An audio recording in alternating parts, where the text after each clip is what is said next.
So this is, I played Kata for 100 hours to see if it's as bad as everyone says. It was posted 10 months ago by Metagoblin, which means it's, is it a private server? Cataclysm private server, maybe? To be fair, I think a lot of people like Kata and a lot of people dislike Kata. And I think the people that dislike Kata dislike it because it ended the classic series of WoW, the trilogy, right, of original vanilla, TBC, of Wrath, and it was kind of the downfall of WoW. It modernized WoW. It removed, it added in like the LFR, right? It kind of removed a lot of the MMO traditional aspects and made it more modern, right? So, but I think a lot of people liked Kata in the sense that the raids were okay, the PvP was probably better than okay, and overall the expansion still had like pretty high sub numbers, similar to Wrath, but then it slowly declined, and so people called it like the beginning of the end. But anyway, I'm curious what this video has to say about Cataclysm. Let's take a look. Ironically, Cataclysm feels more like you're experiencing expanded vanilla WoW content with improved class design and raid mechanics.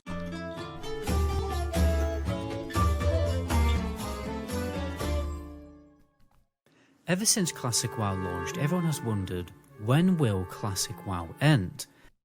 When will Classic WoW no longer feel like Classic as we go through all of the expansions? Yeah. And many claim that this definitive point is Cataclysm. This will be the point in which many players will simply stop playing Classic, which probably means in a year or so my YouTube career will be over and I have to explain to employers why my 4-year employment gap is because I made videos about video games on the internet. Unless I start selling my post-shave sink water on OnlyFans. Well, personally, I don't remember Cataclysm really being that bad as people make out. So I decided to find out for myself. For the past 6 weeks, I have poured over 100 hours into playing the Cataclysm expansion. How is this possible, you may ask? I used a time machine. I made one in my backyard out of a tin of beans and drywall nails. Anyway, these are... I was wondering that too. I'm sure it's a private server, but you're not really supposed to say it's a private server. But Metagoblin probably just wanted to check it out to see what he thought. And yeah, this is the age-old question. When do you stop Classic WoW? You come out with Vanilla again in 2019. You come out with TBC in whatever, 2021. You come out with Wrath in 2023, I guess. Okay, now Kata has been announced since this video, so they are doing Kata. Are you going to go to MOP? Let's say yes. The question still remains. What do you do after MOP? Do you go to WoD? Come on, really? Are we going to WoD? No, right? There's just no way they redo WoD. So where do you go from MOP? Do you just end it? Do you restart back again from nothing? What happens to the old characters? There's so many questions. No one knows the answer. Topics that I want to cover. Not even First Blizzard. of all, we'll talk about my first impressions of playing the expansion, the major changes and added features in Cataclysm. We'll talk about endgame, you know, raids and PvP, the leveling experience, and then I'll finish off with some final thoughts. So one of the principal sentiments in the community is that Cataclysm is too much like retail. Now that I've both played retail and Cataclysm extensively, I can confidently confirm they are worlds apart. Honestly, Cataclysm just feels like a natural continuation of Wrath of the Lich King Classic raiding. Gameplay and endgame wise, they really aren't that drastically different. In a weird way, Cataclysm feels more like playing a Classic Plus server. The expansion is set in the original Azeroth. The new zones and raids feel like restored cut content from the original vanilla. In some cases, they literally are. But the gameplay is more like Wrath of the Lich King Classic, with more viable specs, more fun abilities, and less class restriction. One of the things I've spent a lot of time thinking about is, yes, there are going to be more people that quit Kata because it's not Classic. We know that. We know that. Like, type 1 in the chat if you're not going to play Cataclysm because it's not Classic anymore. People have been very vocal about that. But what people, I think, fail to examine is the other side of the stick, the other side of the spectrum. There's going to be retail players that might be interested in Kata that were not interested in the classics. Someone maybe like Peekaboo. Peekaboo started playing in Cataclysm. He didn't super love Wrath and TBC because it was too dated for him. But Peekaboo might really enjoy Kata because that's when he started PvPing in the first place and really enjoyed it back in the day. So you might lose some of the classic Andy crowd, but you might gain some of the other side, the retail crowd. Who knows? Just a guess. maybe it'll still just flop, but that might be partially true. What I like to call fun policing. An iconic example of this will be how Warlock Soul Shards are no longer an inventory item, utterly consuming inventory space. Instead, you get free to use on certain abilities in combat, and this resets on a new fight. So we have Wrath of Lich King classic gameplay mixed with classic plus style content. What could possibly go wrong? Well, there are a few changes and additional features that many players might not like, so let's talk about it. I decided to mess around with many max level characters of every single class to get a feel of the class changes, but mostly I played a Protection Warrior for this journey, which has been pure suffering, but kinda in a fun way, like watching Game of Thrones. Doing heroic dungeons as a Protection Warrior is as risky as going out for one beer with your friends, because apparently the Protection Warrior isn't very strong in Phase 1 of Cataclysm with 4.3 talents anyway. And I discovered this the hard way, but despite of all this, it is the most fun version of the warrior I've ever played. For some reason, a prot warrior does utterly mental damage, and you can spread rend to every single target nearby with a cheeky thunderclap. Defensively, the prot warrior works very different in Cataclysm like every other tank because of the addition of a mastery stat. Mastery will provide a class-specific and unique effect to your character. For instance, the prot warrior can now critically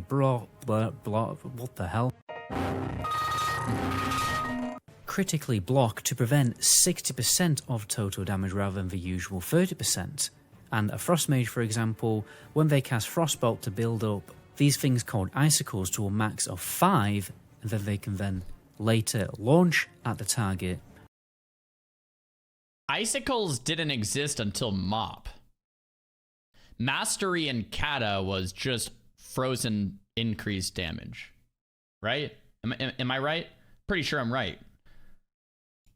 All of these icicles with a simple 1 ice lance. Usually the mastery stat does provide an extra creative layer to every spec, but sometimes the stat honestly is a little basic. Hunters no longer have mana and instead have focus like pets do, so you no longer have to care about mana, which makes sense because, let's be honest, you're not a wizard, you're a hunter. Paladins now have a holy power resource system, a little similar to combo points. Certain abilities are generated and then others will consume it. Both DPS and healing abilities consuming holy power, but they are totally mana free. Warlocks have more unique AoE and no longer just spam Seed of Corruption. Demonology gets Hand of Gul'dan, and Rain of Fire finally actually becomes viable for destruction spec.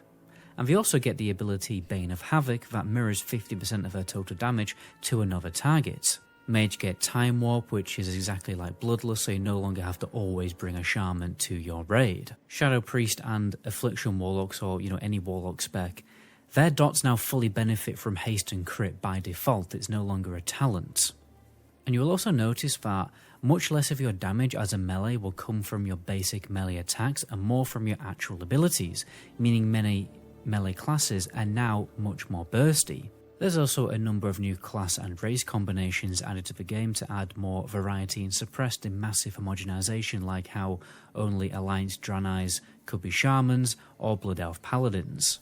By the way guys, this project has taken me a lot of time to finally complete. I've had to sacrifice my usual upload schedule quite a lot to get this project finally done, so I would really appreciate it if you subscribe to the channel. The more people who subscribe when I make these bigger projects means I can make more of them, which is better for both of us really, because I put a lot more passion into these videos. Also, all subscribers can get access to my best add-ons and week auras spreadsheet guide for every single class in the game for Wrath Classic and Classic Era. Just check out the description. There are things I like about it and things I don't.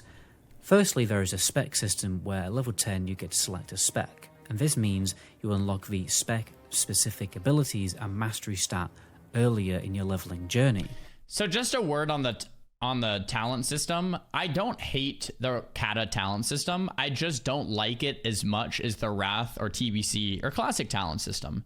The reason why I don't hate it is because, hey, you still have a talent tree and you can still pick a lot of points.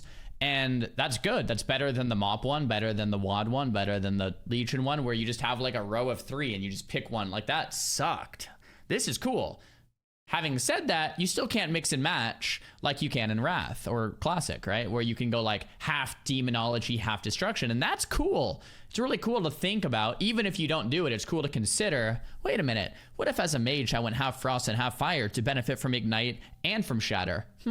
It's cool to have that thought process as a, I don't know, MMO gamer or an RPG gamer, I suppose. It's like, yeah, I want to think about stuff like that. So yeah, I didn't hate these. I thought they were pretty good. But I don't like them as much as the traditional trees that you can mix and match.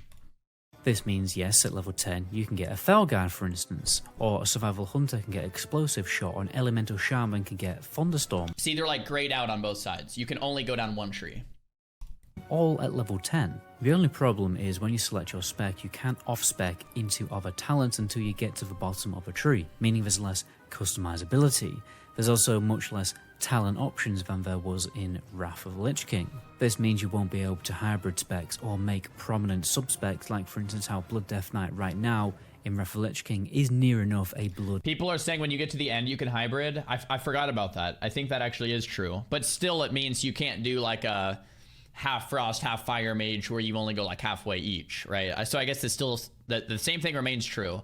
But I guess, yeah, that is kind of cool. I guess you can hybrid at the end.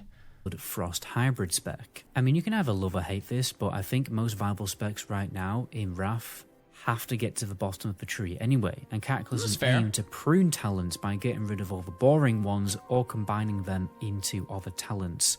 Or all talents are now a default passive ability in a spellbook, or they are now a glyph. So although at first glance it looks like the classes are being pruned, but in reality, it doesn't really feel that way when you actually play the game. Yeah. You actually feel like your toolkit is better and bigger in Cataclysm because most classes get 2 to 3 totally new abilities and added systems. Like for instance, the Unholy Death Knight getting the Dark Transformation system that buffs its pet on death coils, and then when that stacks to 5, it will transform the pet into a big, ugly abomination, unlocking loads of new abilities. And then there's other new abilities that classes can have like Flame Orb, Trap Launcher, Heroic Leap, Leap of Faith, and Smoke Bomb, just to name a few. I think Smoke Bomb and Leap of Faith are two of my favorite abilities they've ever put into the game across any expansion. And that is one thing I do appreciate about Cataclysm and Chris Kaliki. I think he made at least Leap of Faith, the WoW dev. I think there was a lot of really cool abilities added in Kata that just didn't exist beforehand. So I do appreciate that. You know? And because the talent trees are the same size as they were in Vanilla WoW, ironically, it adds to the feeling that you're playing vanilla. I really think Blizzard's design philosophy with Cataclysm was to convey a splash of vanilla nostalgia into the expansion. The glyph system is definitely a country mile better. There's absolutely no argument about it. Now glyphs are permanently taught to your character when you click them, so in the glyph menu, you can just swap them around to your heart's content. Bro, back in Wrath, I had an add-on called TSM, Trade Skill Master, back in Wrath. Did I say Kata? Back in Wrath.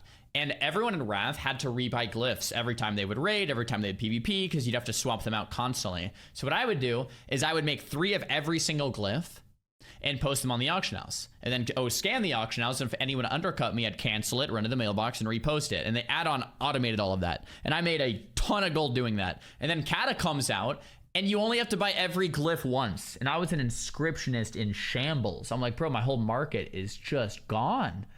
Like, who am I going to sell glyphs to? And the reality was, it was still pretty good in Kata, because it wasn't as good, but it was still pretty good in Kata because people still had alts and you still wanted to buy all of them at least once, and people were leveling up alts and new players came in all the time, so it was still pretty okay, but not as good as Wrath. And then I think Inscriptionists could also make, was it Darkmoon cards? And that was pretty good too. You also get to have much more glyph options, adding for more customizability since you have free prime glyphs, free major glyphs, and free minor glyphs. But yeah, this was good. Again, although the talent trees are smaller in Cataclysm, technically they're not, because you can have extra glyphs, and many of the Wrath of the Lich King classic talents are just passive abilities anyway. Another big criticism of Cataclysm is the old world was ruined and the original vanilla world was so much better. How much of this is true, and how much of it is rose-tinted goggles? No, Let's take I don't a look think at this through the lens of a more casual player who enjoys solo leveling, a player who actually cares about content other than just the endgame. What does this player care about in an MMO? Well, what they want, normally, is a good leveling journey with fun quests, exploration, and a decent story that's communicated well to the player. Vanilla WoW quests can sometimes be dull and repetitive and have a lack of creativity. There's also just not much out of go kill a certain amount of enemies or collect this item off the floor. There's also quite a few quests that involve picking up poo off the floor, which seriously makes me worry about what was going through the mind of a lead quest designer back in the day. Bruh. I'll give credit where credit is due. Sometimes vanilla quests are interesting, like for instance the Ashenvale escort battle that Horde can do called Terex Assault. There's also absolutely no voice acting apart from very rare instances, so without this new AI add-on, you really have no idea what's going on in the story when you're leveling up in vanilla, because the problem with playing an MMO is you always normally just want to level pretty efficiently, and sitting and reading quest text rather than just going on to the next quest pretty quickly is something realistically only 1% of players are going to do. In Cataclysm, the quests are much more creative. There's more opportunities to use vehicles, huge cinematics with Deathwing and other key characters from the lore and story of the game, loads more voice-acted RP moments to communicate the story well, and even some instances where you get teleported to different areas that can almost be described as mini instances, very similar to Lord of the Rings Online. And this is not to mention how well designed the Worgen and Goblin starter zones are. The point is that when leveling Cataclysm, there will be objectives other than just killing mobs and picking up loot. And you don't lose this sense of exploration and progression either from vanilla WoW, because there's so much of a big world to explore. Another one of my... So, yeah, kinda. The way I look at it is this. When you have Azeroth, you have Kalimdor, Eastern Kingdoms, the world is small. I mean, it's still relatively large, but small in the sense that you're gonna see low levels will see high levels traversing through the world consistently. You don't have, like, layering isn't necessarily a thing yet, at least back in the day it wasn't. And you see a lot of people traversing the world to do quests like the Scepter quest line in classic vanilla. And you saw people interacting with that world, and it felt very populous and alive. Now, you add in Outlands in TBC. All of a sudden, you shift a ton of the high levels to Outlands, and the old world becomes dead. So when you're leveling in it, it just feels a little bit less lively, and everyone's flying in Outlands, so you don't really see them until you're a higher level. It's not like necessarily that big of a problem, but it does mean the world feels more dead. Like, that part is true. And then when you add in Wrath, you add in Northrend, and now it becomes even more dead.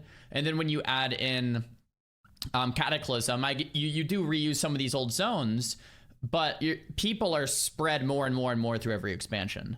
So it's a tricky thing, though. If you're Blizzard, what are you going to do? Not release a new zone on a new expansion? Just say, hey, guys, new expansion, no new zones, though, right? But I think a lot of people with Classic Plus are craving just reuse the old assets and the old worlds in Eastern Kingdoms and Kalimdor so that you keep the dense, populous, vibrant world, and then have people continue to traverse these same lands that we know, right? And that's the whole idea behind SOD. That's the whole idea behind Classic Plus. And I think with retail, I don't know necessarily the answer. The world is so big now. Where do you go from there? But it does seem like, yeah, you never really run into people. And then the high levels are in a completely different part of the world that you're in. So you never really see anyone across your journey that you aspire to one day be, right? And then that sets you up for failure, because if you don't have anything that you're excited to unlock or get or to look forward to, then what's the point of playing the game, right?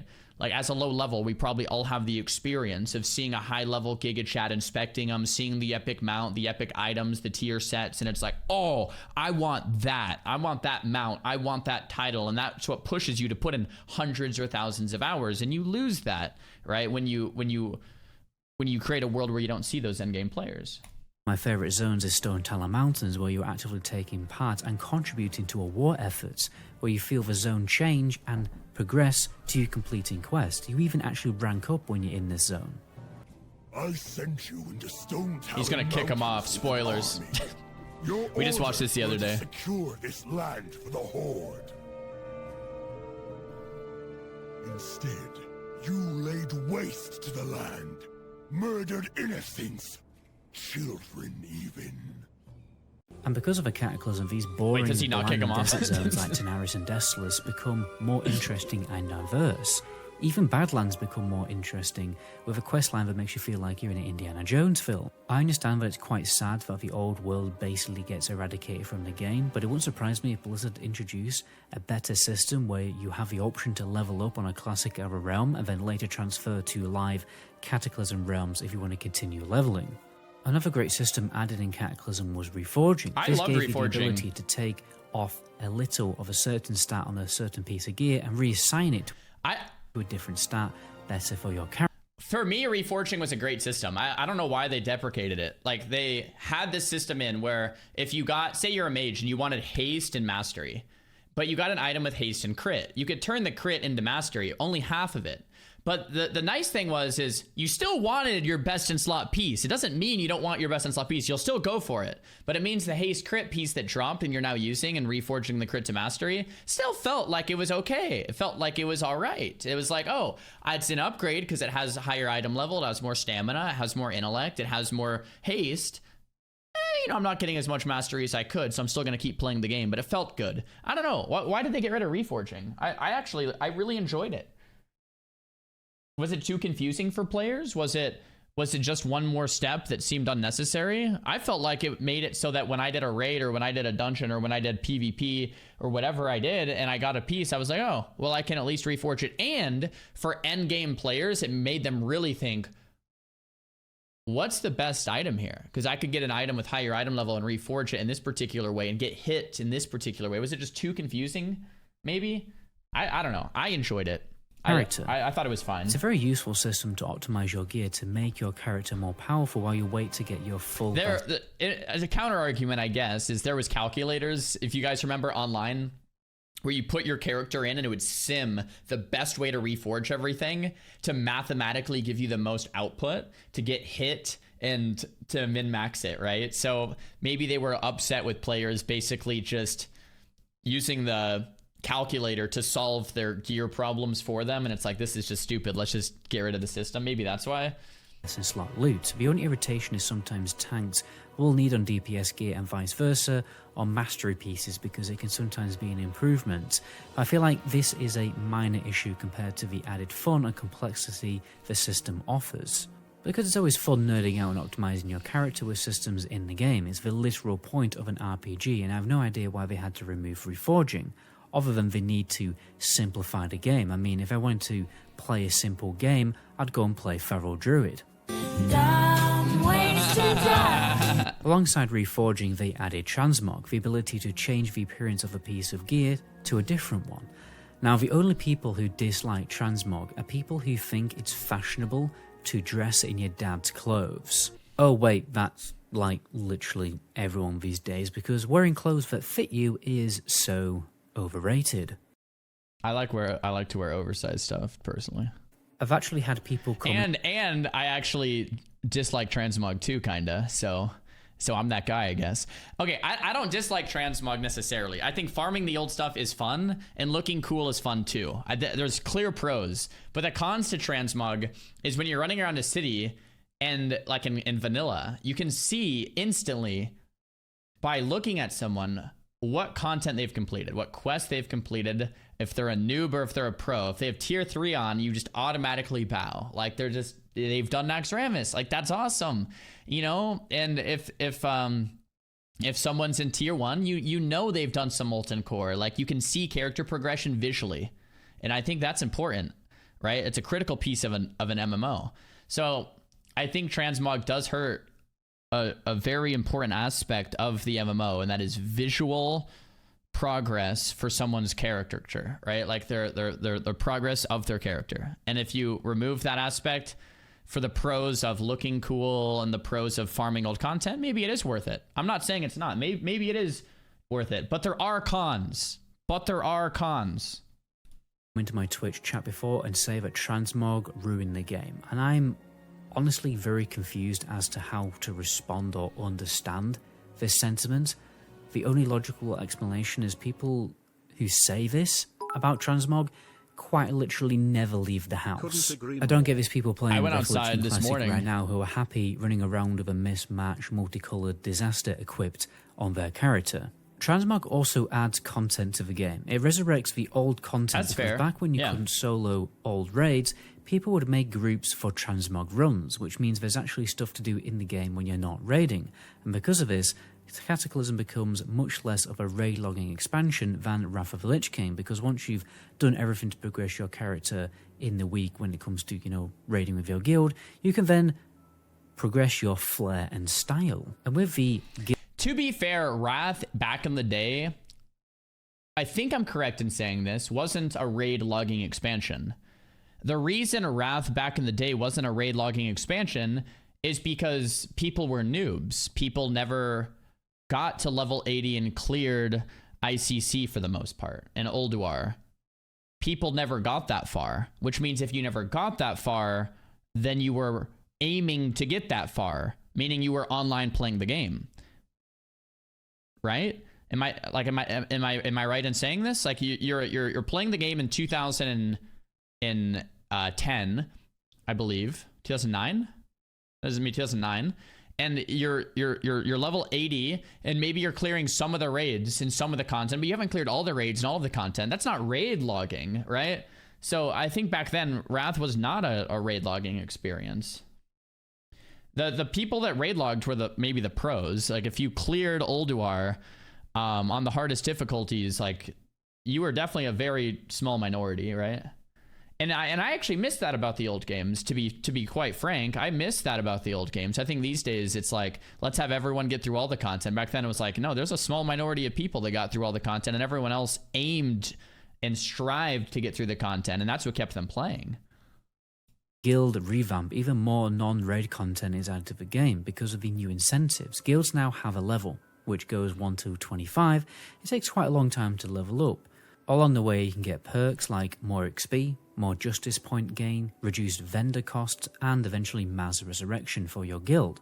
There's also rewards to be unlocked like heirlooms, an extra teleport cloak to your major city, standards that grant bonus XP, honor and rep, and mounts and pets and tabards. And you progress the guild by doing activities together, so there's an incentive here to play the game and do stuff other than just raiding with your guild. The only problem with this is the system, ironically I think, made guilds less social and introduced a market for selling and buying guilds, because people would just join guilds for the perks and intentionally made guilds just to reap the gold bonuses when the weekly goals were achieved. I think Blizzard would have to make changes to the guild revamp if they did classic Cataclysm, like requiring guild members to be in the guild for a longer period of time to actually unlock the perks, or remove those gold rewards exclusive to the guild leader. And the last added major feature was the dungeon journal, which gave you the ability to read up on boss mechanics before you did the content and look at what dropped. It would show you how much damage precisely you were going to take from certain abilities, so it's very useful in that regard. Oh, and if you fail on mechanics now, you will look even more stupid because the game will now literally tell you the crack before you even pull the boss. But now it's time to talk about the endgame, to which I've experienced very extensively: heroic dungeons, raids, and PvP. Now, you can't just jump into heroic dungeons straight away because the dungeon finder has an item level requirement, but the needed item level is easily achieved by questing, normal dungeons, and honestly cheesing it a bit with PvP gear. However, this is only something that DPS and healers can really get away with, because tanks are going to have a very hard time during their first few heroic dungeons. And prot warriors especially. I'm now fully heroic geared in my prot warrior, and I still feel squishy. I've still not been able to complete the more difficult heroics. At first I thought this was just because prot warriors really were quite weak at this stage of the game, but after talking to a few people, yes, a prot warrior is probably the weakest of tanks at this point, but everyone doing heroics are having a rough time because they are so incredibly difficult. There's no wonder that the players from back in the day complained so much about the heroic dungeon difficulty that they had to nerf them, because they really feel like they're in the realm of Mythic Plus when it comes to their challenge. Actually bothering with your professions to craft some gear is a godsend as a tank, because you really do need some decent avoidant pieces before you jump into this content. The plus side of this is if you play a tank, you're going to get loads of love from your guild, because you literally need so much gear in order to get through the stages of content. Now, the dungeons themselves, some are great and some are terribly boring, like Throne of the Tides. This has these like irritating giant squid people who repeatedly knock you into the ceiling. I mean, honestly, after dealing with these mobs, the prospect of online dating in 2023 almost seems appealing. But there's gem dungeons like Grim Batal, with an end boss quite literally more difficult than the raid bosses within Bastion of Twilight. This was such an interactive fight that required all players to react to mechanics, mainly a mechanic where the entire boss room is shrouded in this big purple mist, and if you don't stand at the eye of the storm, you will be dead in a couple of ticks. And on top of this, there was some ad management also. It really did feel like a mini raid boss. Now, the Deadmines end boss is a timed event where you have to fight your way through the dungeon, and if you don't kill the mobs fast enough, you will be engulfed by fire. I forgot Another about guilty that. pleasure of mine is the Halls of Organization. This is a huge 7-boss dungeon that again feels more like you're inside a mini raid because it would take so long to clear all of the bosses. I forgot about It's a lot very of similar these. to Legion's revamped Karazhan in that regard. This is something I like because I think 5-man content should be as relevant and as fun as the raid content. Once I got the best gear possible from Heroic Dungeons, I tried my luck at the raids that Phase 1 of Cataclysm has to offer. Oh gosh. What I didn't appreciate about kata raiding, and keep in mind I'm saying this through the lens of someone who was interested in primarily PvP, is that the best in slot gear for PvP came from the raids. So you were forced as a PvPer to raid to get the best gear so that you could perform in arena. And like, I feel like at that point in my gaming career, I just didn't want to do that. Like, I just wanted to play arena, and that's what I appreciated about MOP moving forward, or really WoD moving forward. And I have my own problems with those expansions, trust me. But you could just buy the gear from the vendor, or you know how retail is now, or you could just PvP to get your gear. But man, in Kata, bro, the legendary staff that duplicated spells for Moonkins and like fire mages. You had Vile as a trinket for rogues. You had legendary daggers for rogues. You had, what's it, Girthlock? Like, there was just so many OP Dragon Soul items that were just frustrating.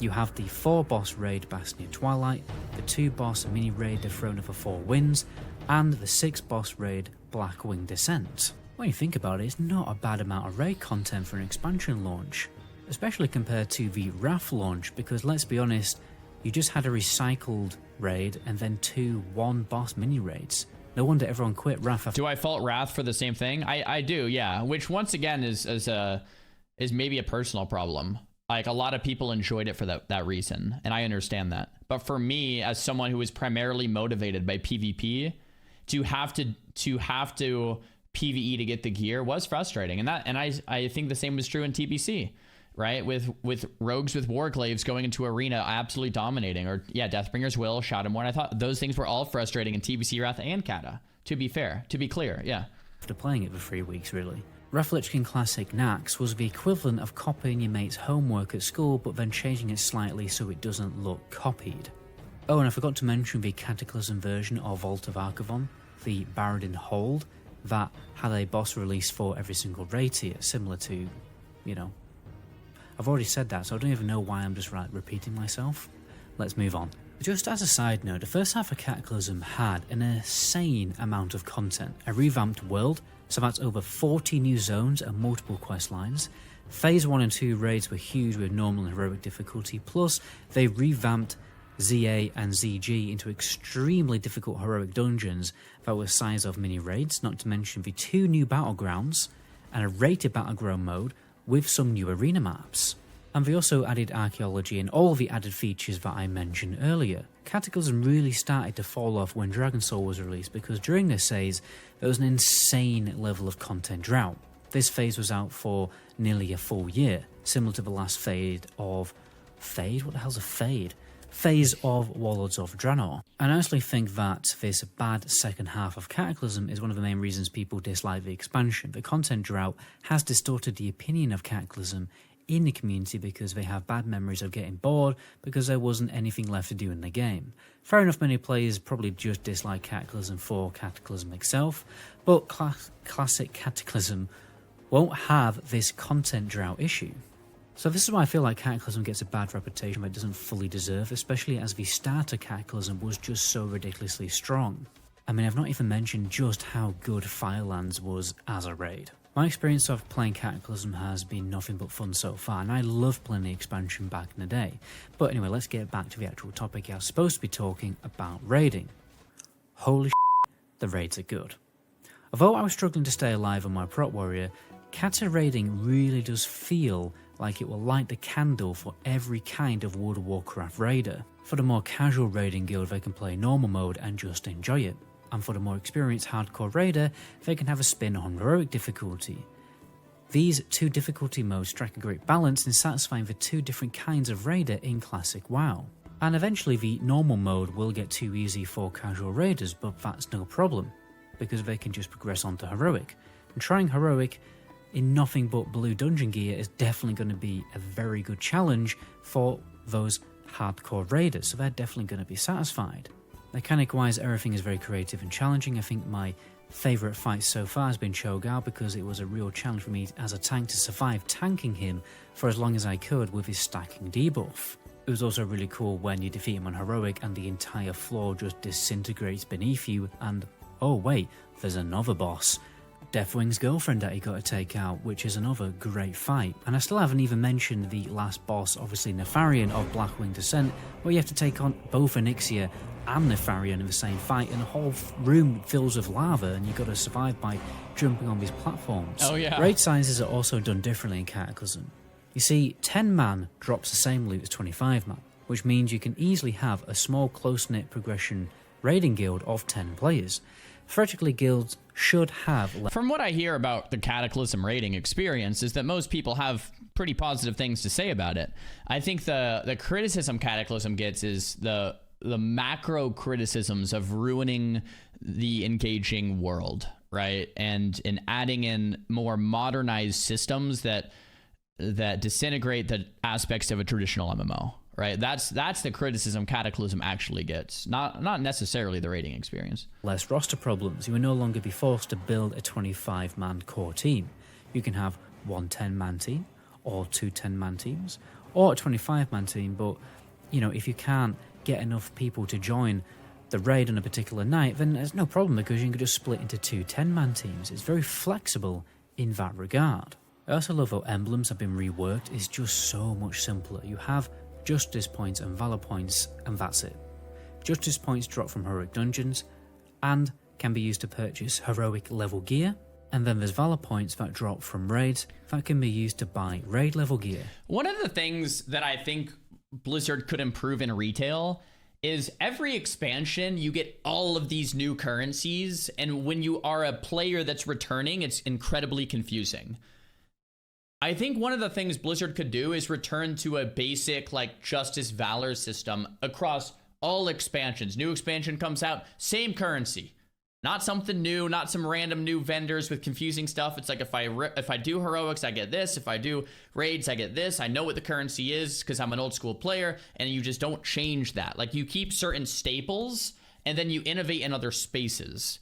But when you start every expansion doing a new currency and a new vendor and a new system, and like it's just every expansion's new, it's just like you lose the OG player coming back so fast, because it's just like, what the hell is going on? I can't even I don't know what's what. Like there's nothing that resembles the old game, right? And I think having systems that are basic, understandable, and standardized for some portions of the game is probably critical to keeping that old school player, and then and advancing and revolutionizing in other ways is probably fine. But keeping something core that players can understand is probably pretty critical. And when the new raid tier comes out, the previous raid tier Valor gear can be purchased for Justice to help returning players and alts to get caught up on gear. The acquisition of PvP gear has also been simplified with a similar method. You have honor points to buy honor gear and conquest points to buy conquest gear. Yeah, it's easy. Honor is gained from normal BGs, conquest from Arena and Rated Battlegrounds. Makes a lot of sense. There's a cap on how many Conquest and Valor points can be achieved every week, but a cap on Conquest points can be increased by gaining more Rated BG or Arena rating. And if you get to 2,200 rating, there's a new set of PvP weapons and gear that you can get, but they have the same stats, so technically they are purely for cosmetic reasons. This leads me onto the new PvP content available in Cataclysm Rated Battlegrounds. Now, I've not had a chance to experience it yet in Cataclysm, but I was a massive chain RPG addict back in the day, so I know enough to talk about it. This is probably the most fun you're ever going to have playing PvP in an MMO. Arena is cool, but at the end of the day, a Rated Battleground feels more at home in an MMO. Having to coordinate in a huge PvP battle with objectives is just built different compared to Arena. I agree. Remember how much fun Battlegrounds were in vanilla? Well, now it actually matters, and you don't just get rewarded for not showering, but rewarded for player skill. You still have to be a bit of a degen to get Grand Marshal, but if I was betting money on a fight between vanilla Grand Marshal players and RPG Grand Marshal players, my money would be on the RBG team. Oh, not even close. Tolbarad is the Kata version of Wintergrass. Yeah. Oh, dude, Tolbarad! 10 minutes! Go! Dude, Tolbarad. It's a new island where you complete daily quests, much like the Isle of Quel'Danas, but another section of the map functions as a battleground similar to Eye of the Storm, where the winner has to capture 3 of the tower bases at the same time. The attacking team has 15 minutes to achieve this, however they can extend the timer by destroying the Tolbarad towers on the main fortress. Yeah, Tolbarad was, I like, it was okay. I think when PvP gets too many players, it starts to lose, the micro plays lose significance when there's too many players in a PvP experience, right? And micro plays a lot of the times are the plays that people have fun doing because they're fun doing, like deathing a blind or getting a cool clutch smoke bomb or something like that. Now, RBGs, I feel like I would almost want to closely examine the failure of RBGs, because when you look at them on paper, they are really cool. They're an objective-based PvP game mode. It's not team deathmatch, right? Arena's team deathmatch, right? Essentially, if you die, I guess it's more like search and destroy or something. Like if you die, you're dead, the other team wins. The kills matter. In an RBGs, it's an objective-based style of PvP where you're trying to find the flag and capture it. You're trying to save. You're trying to get a node. You're trying to do something while PvPing. So it's fundamentally more rich and alive than just killing someone, right? There's an objective, and killing people also, of course, matters, but it's a side point to an overarching thing that people are striving to do. Now, when you say that, it's like, wow, that sounds really fun. That's exciting. But why did RBGs end up failing and arenas ended up picking up more players? Like I would be interested in really closely examining it, right? It from the macro, when you zoom out and just look at it, it's like, well, RBGs are harder to get 10 people together.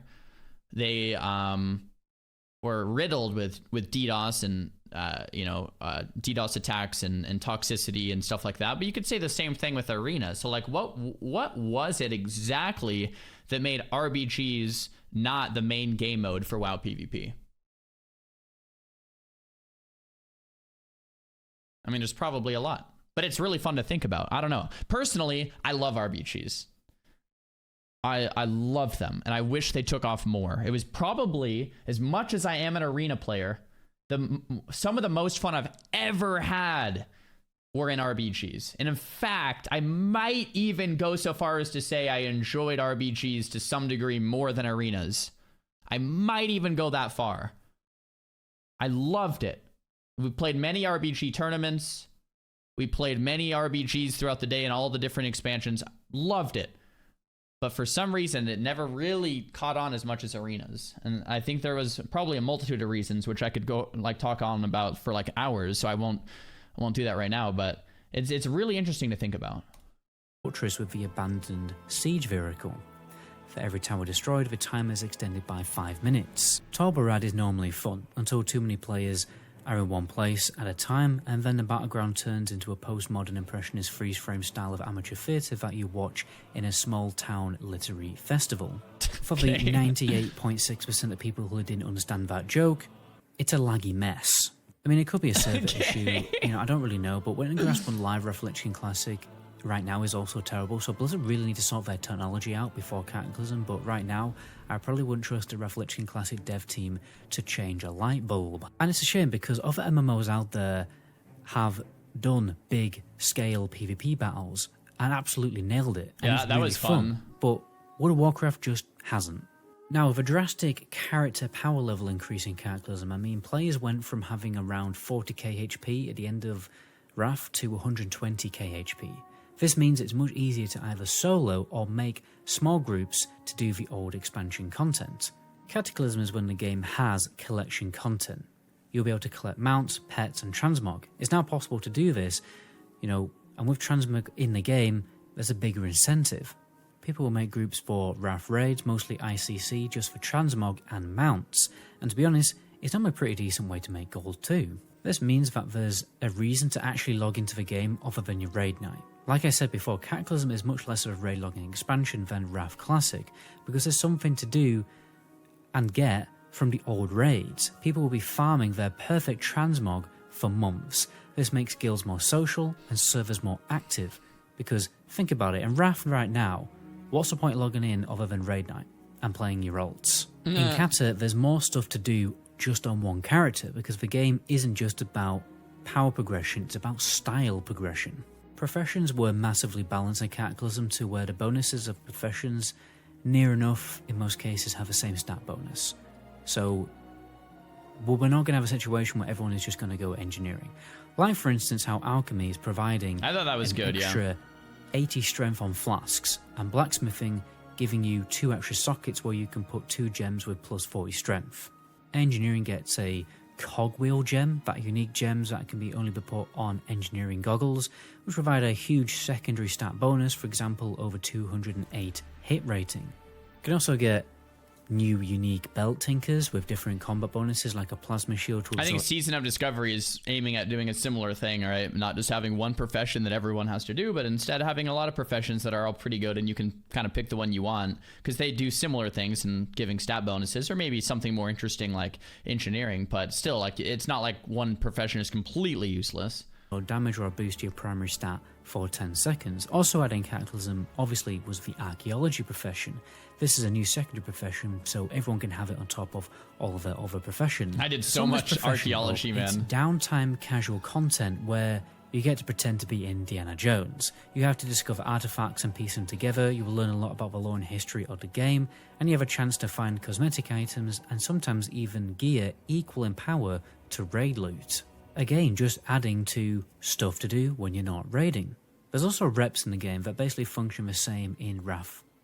Stick a tab ad on, farm heroics and get some decent epic pre-raid loot, and then sometimes some cool cosmetics. Oh, and you will have to get exalted with some factions to get the enchant. Now when it comes to leveling in Cataclysm, there's definitely some improvements, but some elements I really don't like. When you jump in at level 1, the game is definitely better at helping new players understand the mechanics and playstyle of their class, because there's a mini quest where you have to practice your class on a training dummy. For instance, as a mage, you will learn about how your casted abilities will trigger your arcane missiles proc. But one of the biggest problems with the leveling is that the difficulty is non-existent. You're basically one-shotting mobs, never running out of mana, and are easily able to run around AoEing 10 mobs at a time. It's especially ridiculous when you have full heirlooms. So the solo leveling experience is kind of ruined and boring because there is no threat in the open world, unless you're pulling over 10 mobs. So leveling solo is pretty boring. To make leveling interesting again, you really have to, do some leveling with your friends by doing dramatically huge big pulls when playing the Dungeon Finder. Or alternatively, make a pre-made group with your friends and do some low-level BGs, because low-level PvP, honestly, is probably the most fun I've had in WoW for a very, very long time. It is fun. How the PvP plays out. Basically, most classes have the potential to one-shot each other. Definitely two-shot, because player power is ridiculous low level, but this is weirdly fun. And you also get loads of XP doing battlegrounds. Also, all of the battleground PvP vendors have been moved to the major cities, so you can just keep a character upgraded by getting... I think people should remember this about Season of Discovery. like what Metagoblin just said was pretty true, right? It's weirdly fun, although people are like one-shotting each other. It's not balanced. It's not perfect. But it's weirdly fun to do some weird like level 35 to 39 art like battleground in this like weird thing. And I think that's what Blizzard's going for with level 40 Season of Discovery PvP content. It's not supposed to be like this every class is within 1% of each other balance, or every class is not one-shotting each other. It's supposed to be kind of weird and iffy and one-shots and like kind of stupid, but at the same time weirdly fun too. I think we forget that because it is max level. It's like max level 40. Oh, come on, Blizzard, fix this. But it's like, no, well, really max level 60. We're playing at 40 and it's supposed to be kind of weird. Better PvP gear along the way, so you can just exclusively just level doing PvP, and yeah, it's probably the most fun way to level in Cataclysm, to be honest. I suppose when you think about it, you only spend about 10% of your total time playing WoW leveling characters, but I still think the leveling experience should be fun in the game to encourage new players to keep playing. Most people I've talked to who play Wrath right now just want the leveling to be over and done with, because for them, World of Warcraft is all about the endgame. You know, Cataclysm definitely will light the candle of those players, because I honestly think the endgame is stronger in Cataclysm. But the die-hard Classic Andes who have gone back to play Classic Era are probably not going to enjoy Cataclysm leveling unless they make some serious changes to low-level content and make it more challenging. Because the leveling difficulty in Cataclysm is just a joke. I mean, mobs need to be 3 times as powerful to catch up to the power of players. Which I think is a huge shame, because I think the revamped vanilla world has so much gold and strength for players to enjoy, more creative quests, better storytelling, and more diverse zones, but a brain-dead difficulty of leveling makes the content boring. I think Cataclysm marked the beginning of Blizzard attempting their hand at rushing players to max level to then enjoy content at level 85. Instead of the content starts at level 1 through the leveling experience, right? A more modern take is let's get you to max level to start playing the game. Vanilla was all about the leveling journey, and when you hit max level, you play, you know, the raids once or twice, and then that was your journey, but it took so long to get there, right? So I think Cataclysm kind of marks that. Let's just you're just going to you're going to one-shot all the mobs. Let's get you to max level quick so that you can start playing all the stuff we have in store for you, like the really hard heroics, the really enjoyable raids, archaeology professions, you know, yada, yada, yada. Honestly, it's about as brain dead as watching a Marvel film after you've seen like 1 or 2 of them. How dare you? How dare you?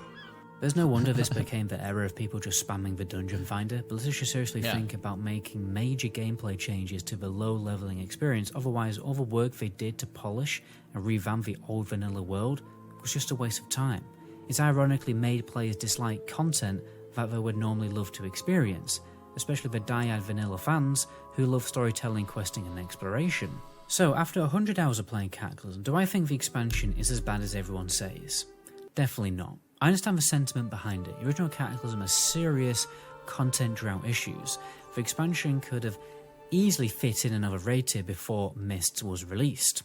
And with the old world being replaced and the difficulty being made redundant, I can also understand why a lot of a casual audience are not too keen on the expansion and feel like a lot of the classic feeling has been lost. But from my experience, ironically, Cataclysm feels more like you're experiencing expanded vanilla WoW content with improved class design and raid mechanics. For the people who love raiding in Wrath of the Lich King right now, and for people who want to experience a Classic Plus experience, Cataclysm will definitely satisfy that itch. Cataclysm in the grand scheme of things is not going to feel that much different day to day than Wrath Classic. Good raids and fun classes to play, what more could you want? It's Bob's your uncle. On top of that, with transmog in the game, there's more reasons to play old content for cosmetics. So I don't really understand why so many people playing Wrath Classic right now are saying that they won't play Cataclysm, when the same reasons that people enjoy Wrath Lich King Classic are also there in Cataclysm. I mean, what are these people going to do? Just delete your character? Or go and play the many other great MMOs out there? No. Nah, yeah, true. I think Cataclysm definitely doesn't deserve its negative reputation. I'd recommend for everyone to at least give the expansion a try if Blizzard go ahead and release it. Until Ashes of Creation of a right MMO is released, Classic Cataclysm is probably still going to be one of the best waiting room MMOs that you can play. Yeah. Since the content has already been fully developed and you can guarantee yourself that the content will consistently release on a good schedule. Blizzard have also expressed in interviews how they are enthusiastic to make changes to Classic Cataclysm to preserve the Classic WoW aspect of the game. They really want to make changes to the game to preserve and please the Classic player. And I think this is mostly true. They have shown this with all the changes that they've made to Wrath Classic, like adding Heroic Plus dungeons and class buffs. I definitely think with Cataclysm they will take this to the next level. I'm 99.9% sure they will not add Raid Finder in Classic Cataclysm, for example, especially as they have mentioned in interviews that they wouldn't want to. But they do want to make further changes. At the end of the day, they are interested in maintaining the most amount of subscribers to Classic WoW going forward. Yeah. They've already sent out surveys to collect opinions on this topic from players, so you can bet that Classic Cataclysm will be a very different product to the original Cataclysm. It will be dramatically improved to keep people playing the game. I wouldn't be surprised if there were many out-of-the-box changes or additional features to get people excited, like time walking vanilla raids, for example. But that's a topic that can have its own video for another time. Before I jump off, guys, please do me a huge solid and subscribe to my second channel where I basically make videos like this, but not for MMOs. My name is Metagoblin, and until my next video, ciao. Great watch. I liked the analysis, the in-depth analysis. I appreciate him taking the time to lay this all out. At the start of the video, once again though, it's just like, well, where do we go from here, right? So this video was uploaded 10 months ago. Since then, we do know Cataclysm is coming, right? It's coming this summer, if you didn't know. So that's exciting. But it's like, well, where do you go from here, right? And we still don't really know. Are you going to release MOP then? And I think the sentiment is still true, despite Cataclysm having its pros, that a lot of people that are classic A&Ds, so to speak, signed up for classic vanilla. And then they started playing TBC, and they're like, okay, this is kind of fun. And then they maybe played and quit halfway through Wrath, and they're like, I am tapped out. Like, I'm not gonna touch Kata because it's just too modernized. I signed up for Classic. Kata is not that. So I think that might like encapsulate the sentiment from the players that are not that excited. It's like, I didn't sign up for Kata. I signed up for Classic. Having said that, I will probably play, and I will probably end up quitting, but I'll probably play. It'll probably be a good amount of fun. And yeah, as like a waiting room MMO, I guess it was a good way to say it. Like, it'll probably be fun. The content phases will probably be fun. Experiencing the raids a couple times might be kind of fun. And the PvP will probably be kind of fun. Experiencing RBGs again will surely be pretty fun. I probably will do that a few times because I'm a big RBG fan. And yeah, will it be the end all be all? Probably not. Where do they go from here? Who knows? Blizzard probably doesn't even know. But yeah, yo, type 1 in the chat if you guys are playing Kata. Type 2 in the chat if no shot. I see a good mix, so we'll see what happens. My prediction is the start of Kata will be decently hype, like the start of any WoW expansion, or a lot of them. And then there's going to be a fall off. And the fall off will be probably pretty harsh. And that'll probably be about it. So we'll see what happens.